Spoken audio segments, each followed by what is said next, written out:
Take a look at the little gold square on your credit card or your phone's SIM card. It looks like a simple piece of metal, but it is actually a fully functioning microcomputer.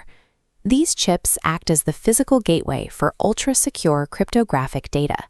When you make a call or buy a coffee, the chip authenticates your identity and secures the transaction using complex digital encryption. In the late 1990s, Gemplus controlled over 40% of the global market for this technology. Led by founder Marc Lassus, the French company had become the world's primary source for high-security smart chips. By the year 2000, they were manufacturing 3 million cards every month. Their hardware was embedded in over 400 million devices, from banking systems in Asia to telecom networks across Latin America. To maintain security, Lassus's team kept the specific encryption protocols for those millions of chips stored inside their laboratories in Marseille. Effectively, the administrative access to a massive portion of the world's secure communications sat in a single French office. For the United States intelligence apparatus, this created a massive strategic blind spot. American agencies realized that their digital security infrastructure was increasingly reliant on technology they did not control. At the same time, Gemplus was struggling to penetrate the American market. U.S. banks and telecom providers stubbornly refused to adopt French standards, and Lassus grew desperate for a local partner who could bypass these protectionist barriers. This mutual desperation opened a door. Lassus needed American capital and connections to expand, while the U.S. apparatus needed a way into Gemplus's cryptography labs. In early 2000, Texas Pacific Group, a powerful American private equity firm, approached Lassus with a $550 million investment offer.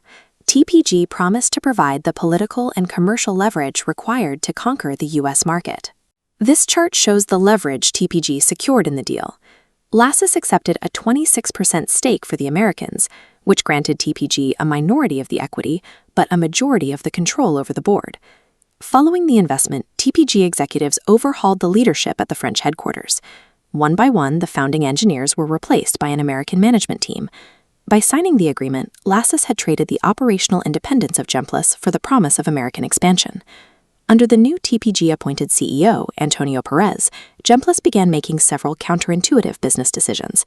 The company suddenly canceled its prepaid telecom card division, a product line that required no new development costs and generated consistent, high-margin revenue.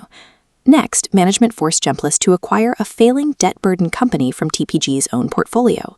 This moved liabilities from TPG's books onto the Gemplus balance sheet, effectively draining the French company's cash reserves. Gemplus had maintained 50% annual growth for a decade, but under American management, the stock price plummeted. Investors fled, and a company that had dominated the market for years was suddenly forced to announce mass layoffs. This collapse followed a pattern rarely seen in private equity. TPG appeared to be actively devaluing its own $500 million investment. As Lassus tried to resist the board's decisions, corporate friction turned into physical surveillance. He noticed men in the London Underground tracking his movements. The pressure reached his home. Over 6 months, his house was broken into 3 times. Nothing was taken, but his doors were found smashed from the inside, suggesting the intruders wanted him to know they had total access to his private life. Isolated and under constant watch, Lassus was summoned to a board meeting in Washington, D.C. The session was managed entirely by TPG, featuring a prearranged team of American lawyers and prepared resignation documents. Facing overwhelming pressure from his own board, Lassus signed his resignation. The founder of Europe's first tech unicorn had been legally removed from his empire without a single vote from his original partners. The mystery of Gemplus's failure only began to unravel when an unemployed French journalist investigated the background of the newest CEO appointed by TPG, Alex Mandel.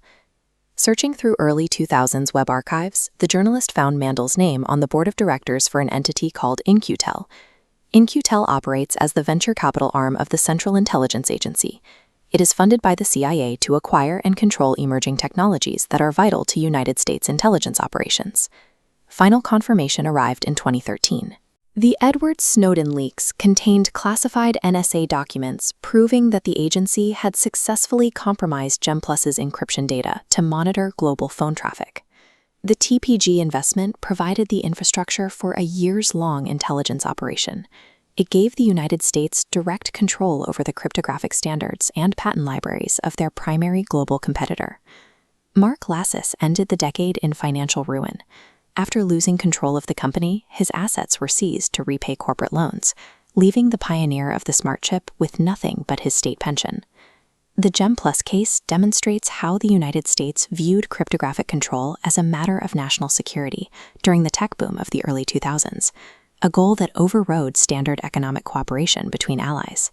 As we watch the modern race for AI and quantum computing, the Gemplus story remains a relevant warning.